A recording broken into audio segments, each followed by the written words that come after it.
یہ بڑے کرم کے ہیں فیصلے، یہ بڑے نصیب کی بات ہے۔ ناظرین، 80 کی دہائی کی بات ہے کہ امریکہ کی سان فرانسسکو یونیورسٹی میں ایک عرب نوجوان نے داخلہ لیا۔ یہ ایک ارب پتی بزنس مین کا بیٹا تھا۔ گو کہ باپ زیادہ دیندار نہیں تھا، مگر ماں کی رگ و پے میں دین کی محبت رچی بسی تھی۔ اس نے اپنے لخت جگر کی تربیت بھی ایسی ہی کی تھی کہ سونے کا چمچ منہ میں لے کر پلنے بڑھنے کے باوجود وہ پکا نمازی تھا۔ باپ اپنے بزنس کو سنبھالنے کے لیے بیٹے کو اعلیٰ تعلیم دلوانا چاہتا تھا۔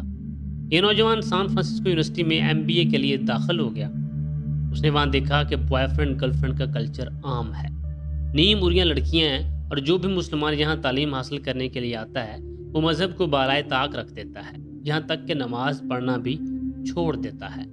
عموماً ایسا ہی زندگی میں مشاہدے میں آتا ہے۔ تو اس نوجوان کے دل میں ایک درد، ایک تڑپ اٹھی۔ یہ بڑے کرم کے فیصلے ہوتے ہیں، یہ بڑی نصیبوں کی بات ہے۔ تو اس نے سوچنا شروع کیا اور مسلمانوں سے اس کے بارے میں بات کی۔ تو کسی نے کہا کہ پاکستان میں دین کی محنت کے لیے ایک جماعت کام کر رہی ہے جس کا نام تبلیغی جماعت ہے، آپ اس محنت کے بارے میں ان سے رابطہ کریں۔ تو اس نے ایک خط رائمنڈ بھیج دیا۔ اس کا یہ خط شورا میں پیش کیا گیا۔ اس کو تبلیغی جماعت کی محنت کا طریقہ کار لکھ کر جوابی خط روانہ کیا گیا۔ خط میں ابتداءً نماز کے شروع کرنے کا کہا گیا۔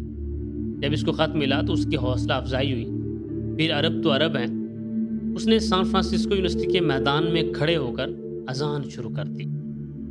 تکبیر کی گونج سے پوری یونیورسٹی ہل گئی اور اسٹوڈنٹس اور پروفیسرز سب کمروں سے نکل کر ہکا بکا رہ گئے اور حیران و پریشان اس نوجوان کو دیکھتے رہے۔ سب ایسے کھڑے تھے کہ جیسے بت ہیں، کسی کی آواز نہیں نکل رہی، بس دیکھتے رہے اس نوجوان کو۔ جب اذان ختم ہوئی تو جو مسلمان تھے انہوں نے کسی کو نہ دیکھا، بس آستینیں چڑھا لیں اور سب وضو کرنے لگے، اور دیکھتے ہی دیکھتے نماز باجماعت شروع ہو گئی۔ یہ نوجوان آگے بڑھ کر امام بنا اور باقی مسلمان مقتدی بن گئے، اور جو غیر مسلم تھے سب ایک دوسرے سے پوچھنے لگے کہ یہ کیا ہوا۔ جب مسلمان نماز سے فارغ ہوئے تو مسلمانوں نے اسلام کی تعلیم شروع کی، اور چند دنوں میں غیر مسلم اسلام کے بارے میں سوچنے پہ مجبور ہو گئے۔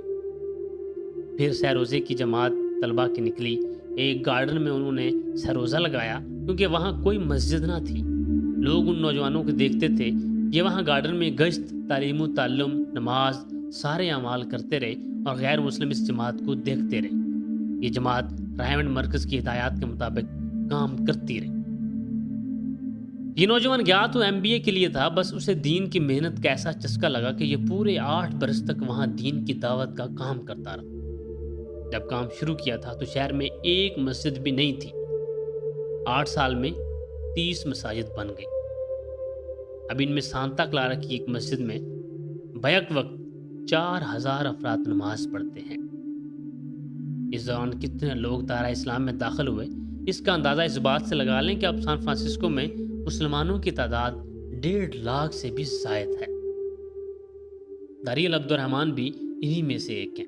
ان کا کہنا ہے کہ میں کلیسا کا پیروکار تھا، لیکن 45 برس کی عمر میں اللہ نے مجھے دولت اسلام سے نوازا، جس کا سر دست مجھے یہ فائدہ ہوا کہ منشیات سے میری جان چھوٹ گئی۔ میں نے اپنے تینوں بیٹوں کو بھی خالص اسلامی طریقے سے تربیت دی ہے۔ سان فرانسسکو میں اب 10 دینی مدارس ہیں جن میں 1000 بچے تعلیم حاصل کر رہے ہیں۔ یہ صرف ایک نوجوان کی محنت تھی جو گیا تھا بزنس پڑھنے، اور حق تعالیٰ نے اس سے دین کا ایسا کام لیا کہ انسان سوچ بھی نہیں سکتا۔